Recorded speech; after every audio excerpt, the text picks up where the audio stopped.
Horrible Bosses 2 is a 2014 comedy film that I just got back from a screening for. And sequels are hard, but comedy sequels are even harder. I mean, I can probably count on one hand and still have plenty of fingers left off as for how many comedy sequels were better or funnier than the original. So I respect these guys for at least trying, but let's see if the film lived up to the hype. Now, the plot is we see our three main characters, Jason Bateman, Jason Sudeikis, and Charlie Day, who after the events of the first film, clearly they do not want to work for another boss again. Can you blame them? So they've come together and they've thought of this new patented idea of the shower buddy, which probably sounds a lot creepier than it is. It's this device that you plug up to your shower head, and it basically sprays shampoo in your hair while you shower, so it basically washes your hair for you. Christoph Waltz sees this. He's a rich businessman, and he likes the idea, so he says he's going to pay them to make this. But, of course, he's a liar. He's an asshole. So when they get screwed out of the deal, they decide we want revenge. So they decide, and also to get their money back, they decide to kidnap his son, played by Chris Pine, for ransom. I know. Now, what I thought of Horrible Bosses 2 was, I liked this movie. I did. Was it better or funnier than the first film? No.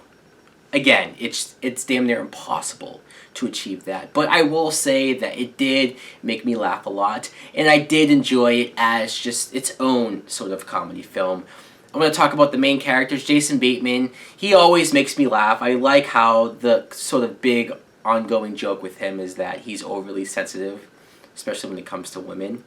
And Jason Sudeikis, he always makes me laugh. He's just that sort of sarcastic, kind of an asshole type character, but his humor always works with me.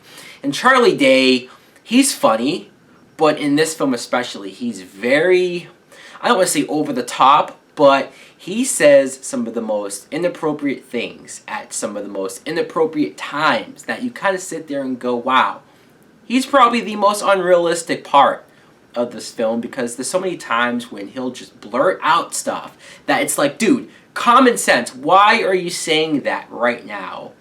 And totally about to fuck your friends over and yourself. It's just, especially being in a situation like this where they're kidnapping somebody, he's so goofy, but it's still provided with some good humor. Jennifer Aniston, she comes back, and she's still just as hot as before. The thing about her, though, is that her character really wasn't needed here. If you look at the plot and if you look at everything that's going on, she's clearly shoved in there just to say, hey, remember her? She's back. But it was worth it because, like I said, she was hot. And it was a little funny to see her going to these sex addiction classes and trying to correct her problem, even though clearly it's not working. She's so slutty in this film, even more slutty than the first film. Yes, that's possible. And Jamie Foxx is also here. He's very funny also as Motherfucker Jones. And I remember his character being funny in the first movie, but here it's almost like they gave him a little bit more to do, and I thought all of that worked. Christoph Waltz, he's a great actor, so honestly, seeing him here kind of made the movie look a little better, acting-wise. And then Chris Pine. Chris Pine is so good at playing this cocky, arrogant, douchebag type guy. I mean, he's too good at playing that. Maybe there's a part of him that can easily relate or tap into this character because he was such an asshole that I wanted to smack him a couple of times. But then, while doing that, there were other moments when I either felt bad for him or I just liked him. He had good chemistry with the three main characters, and he made me laugh too a few times. So, what more can I say? I don't want to give anything away as far as the plot or where things go, because there were a good amount of twists and turns. I will say that Kevin Spacey comes back with a funny cameo. I mean, maybe it's not a cameo, it's more than one scene, but Kevin Spacey, he was the main villain in the first movie, here, though, as just being that guy who he has those flashes of being an asshole, but he's mostly here to tell our three main characters how much dumbasses they are, because at the end of the day, they really are that dumb sometimes. So my rating for Horrible Bosses 2 would have to be a matinee.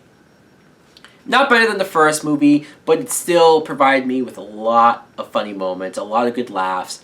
I very much enjoyed it. Anyways, guys, let me know in the comments below if you have any interest in seeing this sequel. Thanks for watching. Like, comment, subscribe. Later!